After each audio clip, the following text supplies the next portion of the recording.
Bom, vamos lá. Daqui a gente vai ir para uma outra parte do mundo, na época da Baixa Idade Média. Na outra aula nós vimos a parte europeia, agora nós vamos ver a parte asiática, que teve grande destaque em caráter de evolução tecnológica. Nessa época, na Baixa Idade Média, tiveram, na época, nesse grande período, nessas grandes décadas da Baixa Idade Média, tiveram várias dinastias. Mas a exata que teve grande contribuição para o mundo foi a dinastia Song. Ela foi dividida em dinastia Song do Norte e dinastia Song do Sul.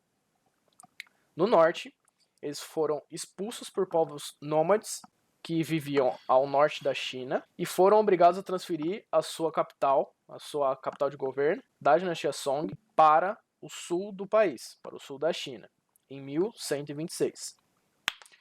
Foi quando o governo trocou de sede para o sul, ele foi chamado de dinastia Song do Sul, e nele trouxe grande crescimento e prosperidade para a nação chinesa. Foi dali que começaram a desenvolver novas tecnologias e novos jeitos, novos modos de comércio, digamos assim. O que aconteceu na dinastia Song do Sul? Aumentou o comércio entre os chineses do Sul e os povos nômades da Ásia Central, que se situavam ao norte do país, juntamente com outros povos asiáticos e a Europa. Ou seja, agora nós temos uma maior veiculação não só de bens materiais, mas de ideias e tecnologias. Agora temos um fluxo de troca de conhecimento maior. Nesse período, a China começa o seu desenvolvimento marítimo, porque agora o seu comércio também gira por mar, digamos assim, ele ocorre também por mar, e nisso ela se desenvolve na construção de barcos, que são imensos, digamos que temos um parâmetro assim que ele era 5 vezes o tamanho de um barco português, que nós já vimos fotos em algum canto, e se desenvolveram na utilização do compasso, para desenho, navegação, etc.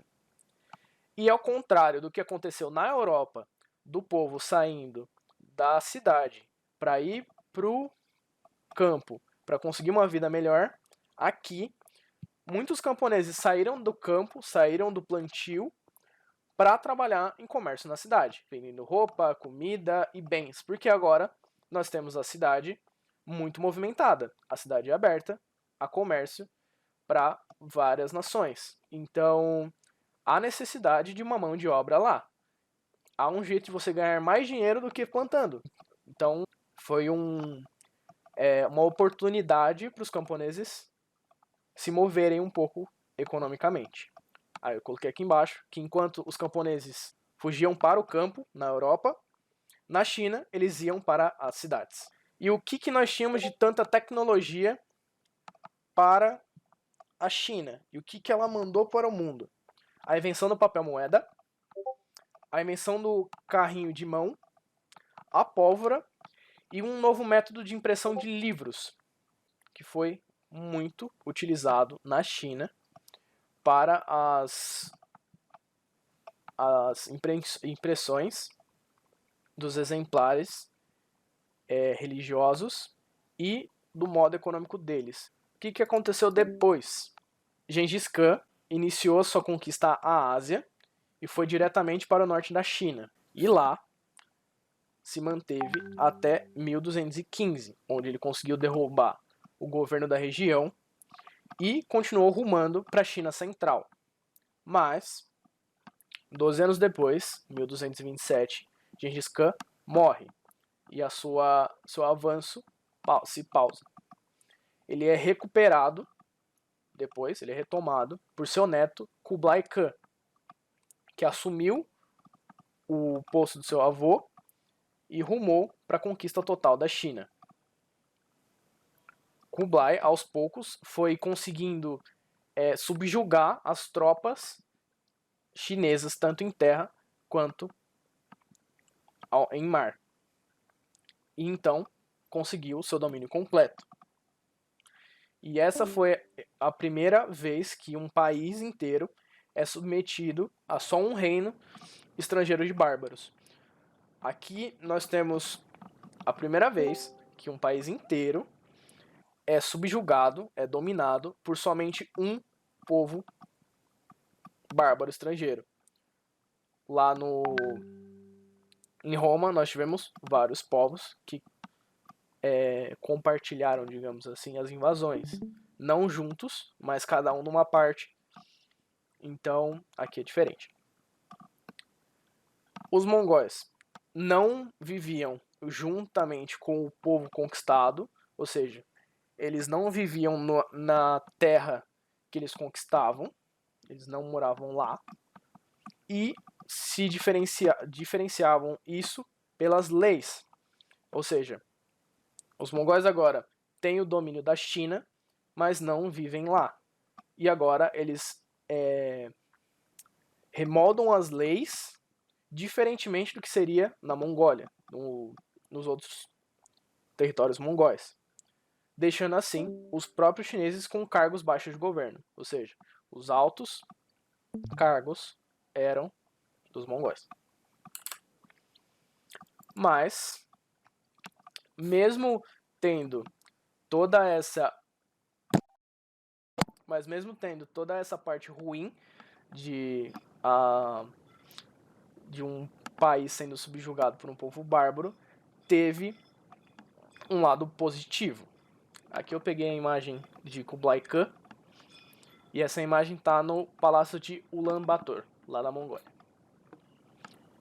Bom, o que aconteceu? Como os mongóis tinham domínio sobre uma grande parte da Ásia Central e tinham um bom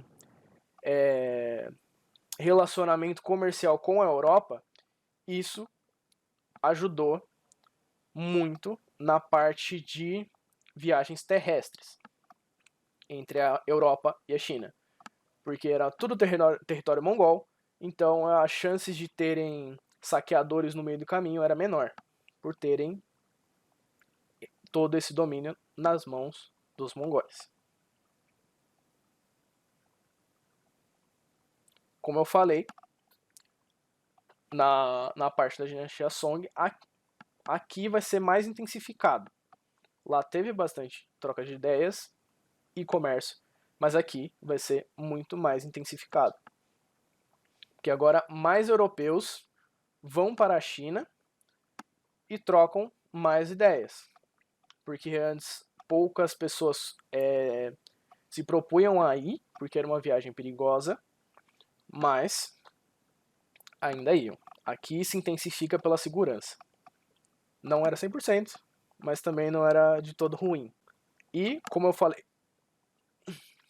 falei no slide anterior, na dinastia Song, das invenções chinesas, essas invenções foram importadas para a Europa. A impressão, a pólvora foram levados para lá posteriormente por alguns viajantes exploradores. Então, a China abriu suas portas e começou a abrir mão não, mas compartilhar dos seus avanços com o resto do mundo, lógico, que por um preço. E aqui nós temos, eu vou contar um pouquinho, que é bem, não tem como eu contar tudo desse cara.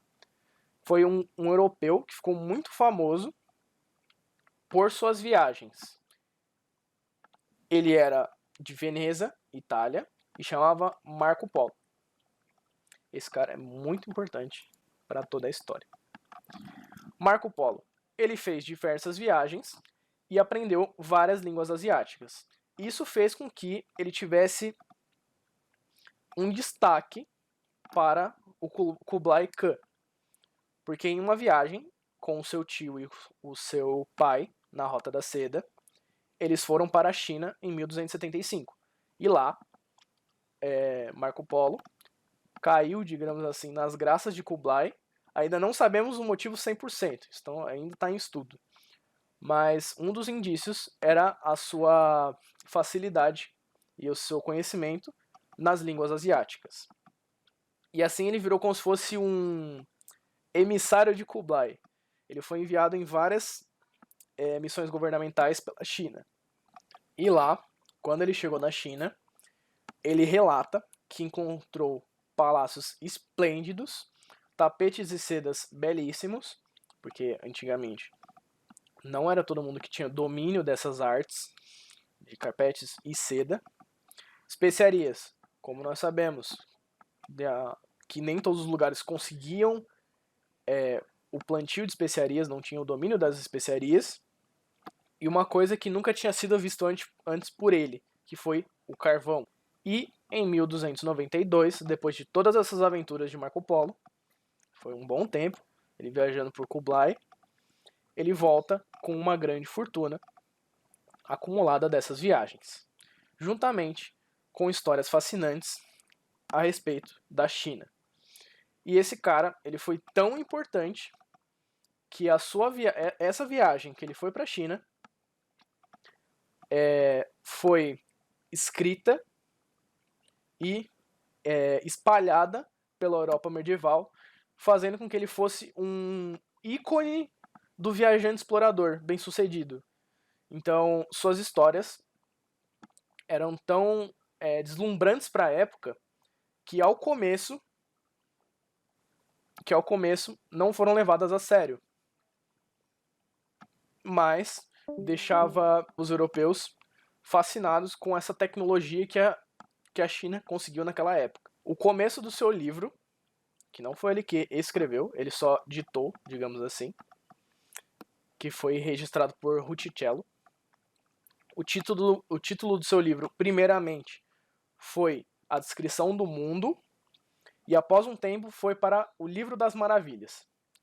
Como eu falei, ele vislumbrava os homens da época, mas era considerado como se fosse invenção, como se fosse fantasia. Aquilo não era real, porque só ele que viu, entendeu? Não tinha uma veiculação rápida e ampla de informações. A dele foi uma das primeiras, assim, a se difundir tanto. Então, como que vai acreditar em uma pessoa só? E mesmo assim, tendo essa visão inicial da época, muitos viajantes, aventureiros, se sentiram inspirados e começaram a rumar para a China, querer rumar para a China, para ver com seus próprios olhos o mundo que Marco Polo apresenta e Ruticello registrou. Após vários aventureiros europeus, irem para a China e contestarem o que Marco Polo viu e Ruticello registrou, a historiografia da época correu para dar um voto de veracidade para a obra de Marco Polo e Ruticello. E não parou por ali o legado de Marco Polo. Ele inspirou vários viajantes de eras seguintes. Tem estudos que indicam que ele tem estudos em andamento ainda. O nosso coordenador mandou para mim a introdução, que indica que o livro de cabeceira de Cristóvão Colombo era esse livro de Marco Polo. Então, é estudado que ele seja uma grande influência para as grandes expansões, as grandes aventuras que ocasionaram na nossa expansão marítima. Mas nada comprovado, ainda é um estudo, ainda é uma tese. E há registros que antes dele morrer, ele falou: eu não contei nem metade do que eu vi. Então, ficou na cabeça de muita gente o que ainda faltou, porque a obra é muito grande. Mas ele acabou levando para o túmulo tudo isso.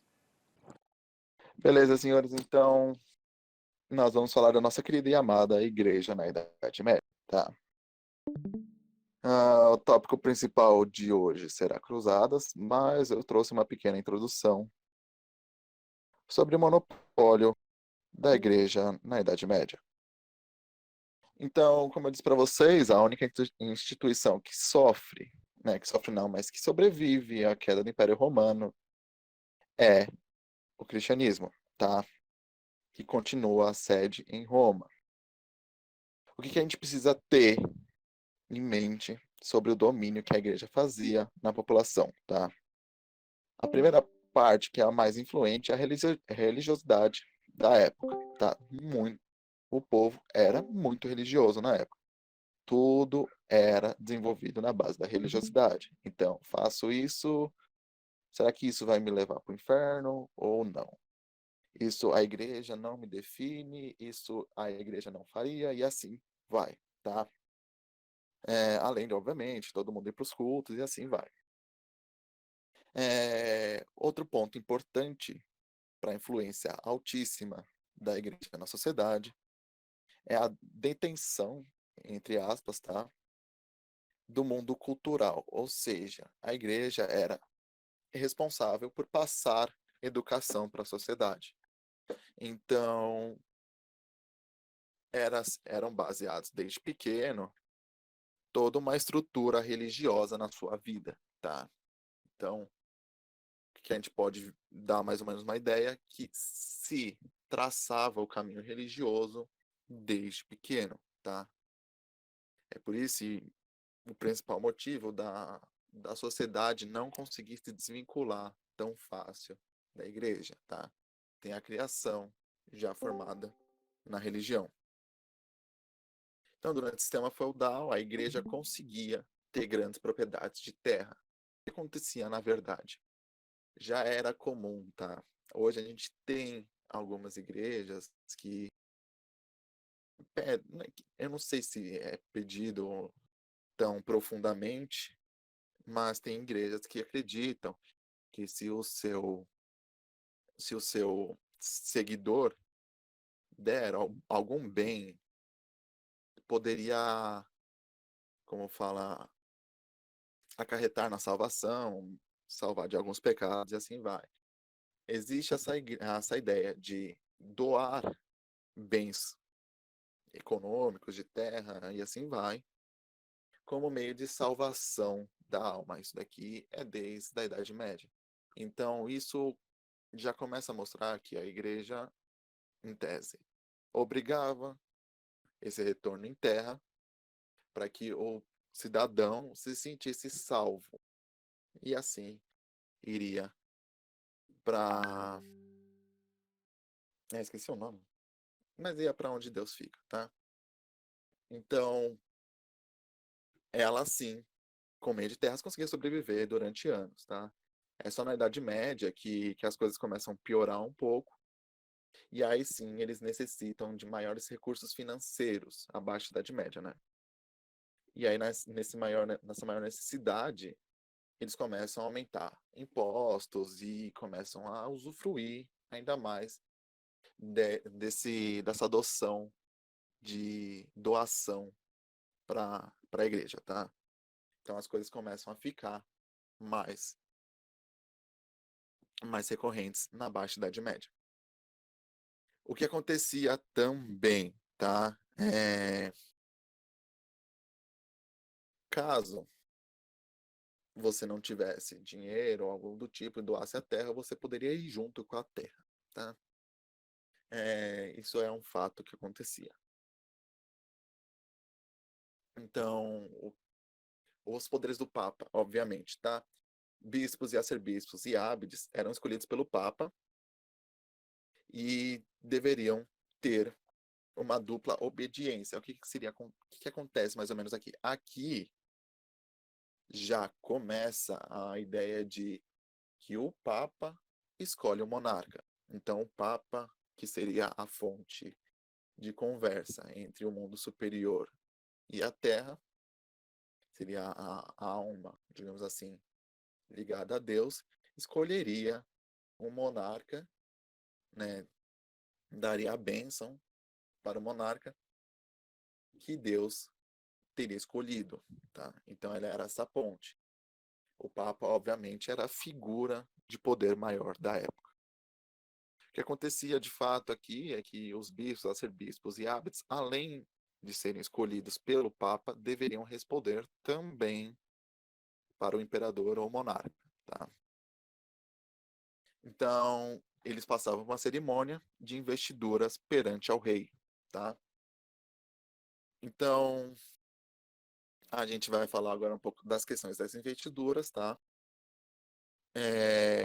Um fato que eu não contei para vocês é que o Papa chegou a dar esse título, né, para o imperador do Sacro Império Germânico, tá? Então, é aí que se constrói o Sacro Império, Império do Sacro Império Germânico, tá? Que seria a continuação do Império Romano, só que agora a questão germânica, tá? Então eles dá isso para o imperador e consegue fazer essa ligação Igreja Católica com o novo Império. O que acontece, de fato, é que Henrique IV, visando se fortalecer, passou na frente do Papa e começou a nomear ele mesmo os próprios bispos, tá? Então ele tira o poder de nomeação do Papa e escolhe quem ele quer, da própria confiança, para a igreja não interferir no seu poder. O que acontece depois é que inúmeros papas, né, aceitaram esse fato, dando a entender que o poder papal estava ligado com o Estado, e não o que deveria ser ao contrário, papal, o Estado ligado ao papal, tá? E isso decorreu durante 2 anos. Henrique nomeou inúmeros bispos sem encontrar a resistência do Papa. Aqui já existia o Conselho dos Bispos para a eleição dos papas, tá? Então, aquela ideia de reunir os bispos num lugar fechado e eles votarem para quem ser o próprio papa já existia. Hoje a gente tem isso, eles se concentram na Capela Sistina e aí tem a questão das fumaças. Então, tem uma cor da fumaça X para dizer se tem papa e tem uma cor para dizer que a votação que teve não definiu nenhum papa. Nessa votação teve quem ganhou foi o Gregório VII, tá? E aí ele mudou toda a situação. Ele tentou mostrar para Henrique que aquilo não ia acontecer, que aquilo ele devia tirar os bispos que eles tinham colocado à força, senão ia acontecer outra medida. Obviamente que Henrique falou que não ia fazer isso. E aí o Papa excomunga o Henrique. Para vocês entenderem mais ou menos o que seria excomungar, tá? Você tira o, o título de católico da pessoa. O que acarreta isso, tá? A sociedade inteira é católica. Como é que você vai acreditar? Você vai dar seus pontos para o monarca, o imperador que está no poder, e que esse mesmo cara foi excomungado da religião, é que ele deve ser horrível, que ele sequer deveria estar no poder, porque Deus já não o vê como o monarca principal, o imperador principal, tá? Então isso passa uma imagem muito negativa para a população. Isso vocês precisam ver de extrema importância. Aqui mostra que o ato de excomungar é a principal fonte para mostrar que a igreja tem o poder, tá? Então, com o decorrer do tempo, os vassalos de Henrique não começam a responder, eles começam a desobedecer tudo que Henrique pede, tá? Então, Henrique se viu na ideia de recuperar esse perdão, tá? Aí o Papa, que não é bobo, obviamente, mandou ele fazer uma humilhação, que seria chamada de humilhação de canossa, tá? Ele deveria ir vestido de monge e descalço até um castelo E dentro do castelo ele teria o perdão do Papa, tá? Eu separei uma pintura desse momento, tá? O que acontece real é que Henrique, obviamente, se debruça à frente do Papa para ter o perdão, para conseguir reorganizar seus poderes e assim voltar como o imperador para a atual Alemanha, tá? Voltando para a Alemanha, ele simplesmente pegou todos os seus soldados e organizou uma invasão a Roma, derrubando aí sim o Papa Gregório. E aí, a partir desse momento, ele coloca papas que seriam de própria confiança, seriam antipapas, que não seriam papas votados pelo Conselho de Bispos.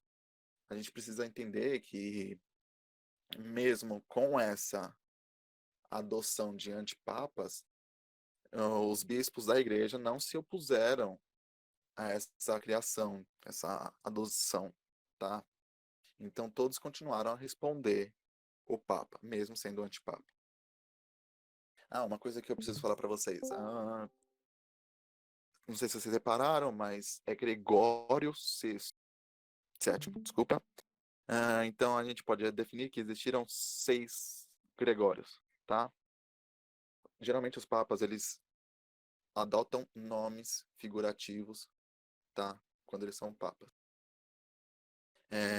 Então, geralmente, o papa entra com um nome e sai com outro, tá? Tanto que o Papa Francisco não é Francisco. Aí na foto que tá aí, nos dois quadros, é o Gregório, à esquerda, e aí seria o Gregório na direita, né? O Gregório recebendo Henrique vestido de monge e todo cercado pelas importantes peças da igreja. Agora, uma Passei. das questões mais importantes até da igreja, que são as heresias, é a Inquisição, tá? A criação da Inquisição. Bom, obviamente que se você tem uma concentração de pessoas e se uma desvia ou se a uma começa a tratar que aquilo que a igreja está falando está errado, ela pode, obviamente, tratar essa questão com outras pessoas e impulsionar uma visão diferente, tá? Então, o papado começa a defrontar, digamos, encontrar pessoas que questionavam o jeito que a igreja seguia, a igreja como instituição, tá? Então, criticava a autoridade papa, falhas no clero, doutrina e a própria moral do papa e da igreja, tá? Isso em relação de guerras, perseguições e assim vai. A igreja viu aquilo, obviamente que tratou como oposição, heresias, né, como fala, e começou a perseguir, tá? Ah, das principais heresias que foram criadas, tá? Tem duas, que é as Valverdes e o Albigenense. Então, os Valverdes rejeitavam a supremacia papal e apegavam-se diretamente aos textos bíblicos. Então, o que o Papa fala não é importante, tá? O que eu leio e interpreto é o que é importante para mim. Apesar de perseguidos, sobreviveram em pequenas comunidades, tá? Então, existia a perseguição, obviamente, que é a Inquisição, e eles conseguiam se espalhar, tá? Em pequenas comunidades, mas não conseguiram chegar em grandes para mudar o sistema, tá? A segunda acreditava no dualismo, tá? No qual o bem correspondia ao mundo espiritual e sendo o mundo material uma criação do mal, tá? Então, é mais ou menos uma ideia de que você tem que alcançar o bem e aqui você vai encontrar um monte de pecado e assim vai, tá? Então, o que acontece? Para primeiro passo, o Papa falou, mano, vamos excomungar todo mundo e vamos ver se eles vão retornar, se eles vão ter pedido de desculpa, mais ou menos assim, tá? Obviamente que eles não foram atrás da desculpa. Então o Papa criou o Tribunal da Santa Inquisição. Seria um órgão totalmente ligado ao Papa, tá? E que ele traçava o que deveriam investigar, tá? Então ele, obviamente, olhava para alguém e falava, não, esse é alguém que é a minha oposição, ele será investigado e será tratado como heresia ou feitiçaria. E aí sim, vocês vão caçar ele. O que acontecia, tá? O que a gente vê tem 2 pontos, tá? Que são os seguintes. A igreja condenava o cara no plano espiritual, ou seja, cara, você foi contra a igreja, isso é pecado, você fez feitiçaria, isso é pecado, e aí você vai para o inferno. Tá? A maioria dos julgamentos era direto para o inferno. Obviamente que existiam pequenos casos que eles davam tempo para a pessoa se redimir e assim vai. O que a gente conhece como tortura, queima na fogueira e assim vai, era o que o Estado fazia. Então, a igreja condenava no plano espiritual, e como existia a ligação entre Estado e igreja, o Estado aplicava a pena física, tá? Então, a gente tem as torturas. Tinha umas fotos aí, mas eu não quis pegar. A foto de baixo já é meio pesada, aí a outra lá do cara sofrendo tração é meio estranho. Mas as torturas e até fogueira eram questão que o Estado fazia. E é como eu disse para vocês, a Inquisição era diretamente ligada ao Papa, o Papa que dava os nomes. Alguma questão, alguma pergunta sobre a Inquisição? Obviamente, a Inquisição volta a aparecer, tá?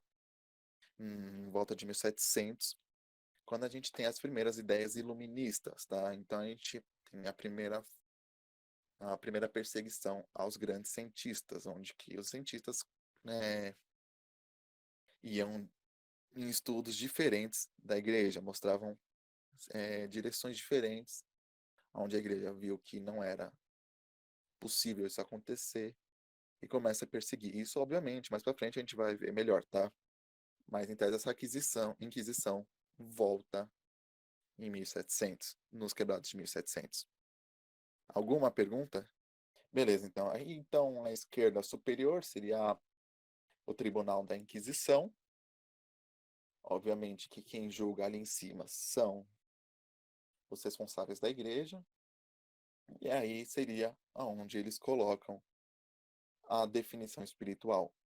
E aí, na parte inferior direita, seria o julgamento do Estado, que a gente vê as fogueiras com os homens, tá? Agora vamos para a parte, acho que mais importante, mais focada da aula, tá? Que são as cruzadas. Obviamente o nome leva cruzadas leva pelas expedições militares organizadas pela Igreja Cristã, tá? Não é a Igreja Cristã em um todo, mas sim a parte do Ocidente, parte Roma, tá? Existem alguns fatores que a gente precisa ressaltar. Obviamente, o primeiro é o principal, mas os outros 6 são consequências do mundo que estava acontecendo. Então, o desejo era, obviamente, reconquistar todas as terras onde Jesus pisou, tá? Então, Terra Santa, Palestina, né? Que incluía a cidade santa, Jerusalém, que era domínio dos árabes, tá? Aqueles árabes que a gente falou na aula passada. Já entrando para os tópicos de acontecimento europeu, tá? A Europa vivia uma coisa que aconteceu na Grécia, que foi para vocês, que era o crescimento demográfico sem controle, tá? Então, o que aconteceu? Obviamente, não tiveram controle do crescimento demográfico, todos os recursos do Estado já não supriam mais o, o número de pessoas, tá? Então, a gente tem aí, digamos que, a mesma coisa que aconteceu na Grécia, de pessoal saindo para tentar se afirmar em outros lugares, tá? O que acontece de fato para o Estado se movimentar é que pessoas importantes desse meio também estavam indo. Então, se tinha para piorar, ia piorar, tá? Pessoas que eram importantes até na produção de alimentos para o império estavam saindo, tá? Então, o Estado viu nas cruzadas uma possibilidade de ter mais território e assim mandar todo mundo que está sobrecarregando, digamos assim, a parte ocidente, tá? Terceiro tópico era a ideia de afirmar que o Papa mandava em tudo, tá? Quarto tópico era ajudar os bizantinos contra os turcos, que a gente falou na aula passada, tá? Que é a parte que os turcos já começaram a invadir a parte da Ásia Menor e ameaçavam já Constantinopla. Em relação aos nobres, eles queriam ganhar terras e ganhar riquezas obtidas por pilhagens, tá? Outro ponto também que era muito importante, mas era subtópico, né? Que eram interesses de mercadores. O que acontece? Se você tem o mesmo povo num território maior, você consegue, obviamente, expandir o seu comércio.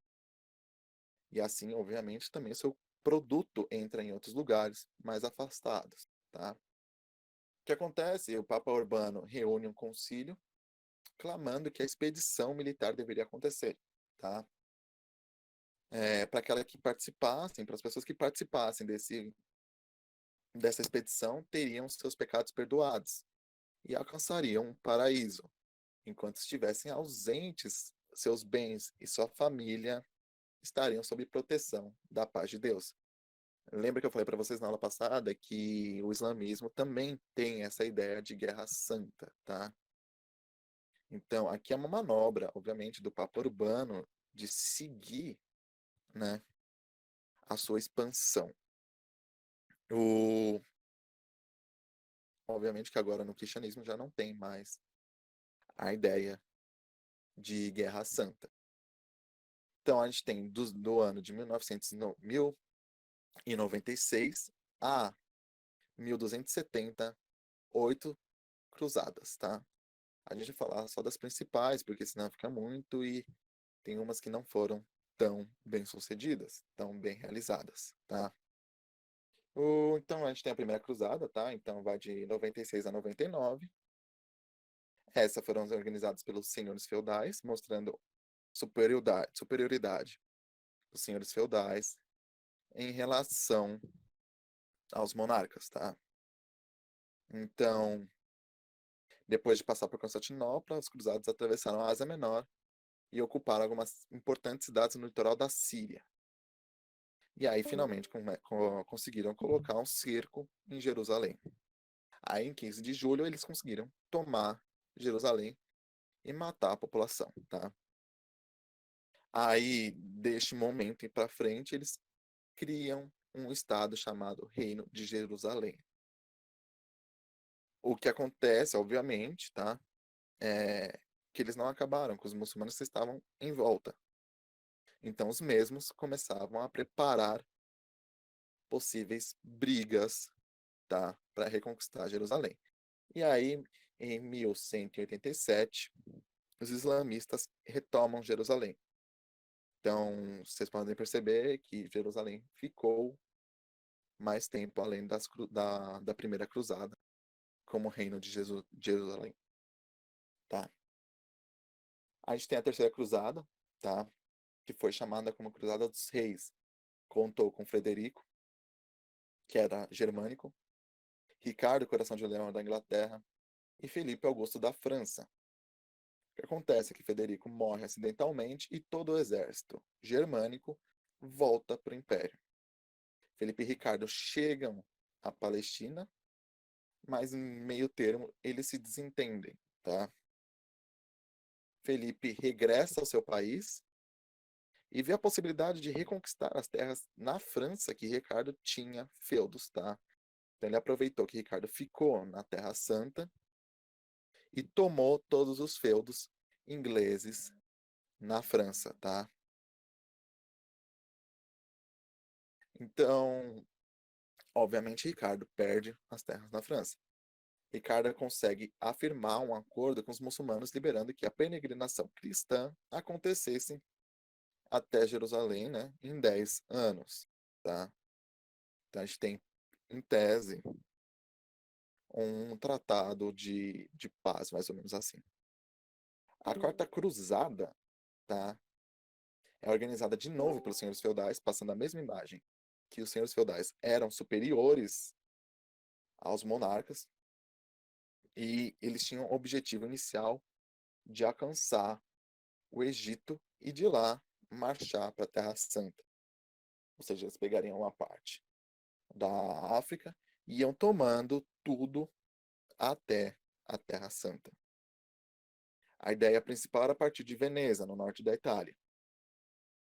Só que, obviamente, que Veneza viu uma oportunidade de conquistar o que eles queriam. Então eles viraram para os cruzadistas, né? E exigiram que eles que eles atacassem Zara, na Croácia, né? Atual Croácia, que era cristã também, tá? Importante ponto. Neste ponto, exatamente, Veneza só queria acabar com a disputa comercial que eles tinham com Zara. Mas eles viram na ideia de muito boa valia de derrubar a cidade. E obviamente que se levando o pessoal das cruzadas, a população também não ia sobreviver. Então, eles conseguem convencer os cruzadistas a ir a Zara. E aí eles tomam Zara. Essa ideia foi muito mal vista pelo Papa, tá? Porque eles atacaram realmente uma cidade cristã. O Papa, obviamente, falou: não, não dá. Então, ele excomungou todos os venezianos que foram e todos os cruzadistas, tá? O que acontece é que eles ficaram um pouco se cagando para isso e continuaram a sua expansão. Aí, obviamente, que os venezianos falaram: olha, a gente podia também conquistar Constantinopla, porque também é outra metrópole, tá? Que é muito boa no comércio. E se a gente derrubar eles, vai ficar tudo pra gente. Tá safe. Bom, excomungado, sem nada para fazer, os cruzadistas foram, tá? Direto pra metrópole da cristã ortodoxa, tá? Aí, obviamente, o que aconteceu em Zara acontece em Constantinopla, tomada e pilhada, tá? E população acabada. Aí o pessoal que conquistou Constantinopla funda o Império Latino do Oriente, totalmente organização feudal. Nesse decorrer de tempo, tá? Da criação até o fim, Constantinopla perde o poder marítimo que ela tinha, tá? Obviamente que ela consegue e continua sendo um dos maiores portos mais movimentados, tá? E porta de entrada para a maioria das mercadorias na Europa, mas ela já não consegue distribuir tudo que vem para ela. Então, era só um receptor, não mais um distribuidor. Esse papel de distribuição foi dado para os italianos de Veneza e Gênova. Então, aqui que os italianos começam a controlar o comércio vindo da Ásia. E isso é um dos motivos, tá, daqui para frente, para os portugueses começarem a procurar as rotas marítimas para a Índia, tá? Eles já não queriam mais o controle italiano sobre as mercadorias asiáticas. Assim, por consequência, Veneza se torna a maior potência marítimo-comercial do Mediterrâneo. Existe um ponto também que eu não falei para vocês, tá? Mas houve também uma adesão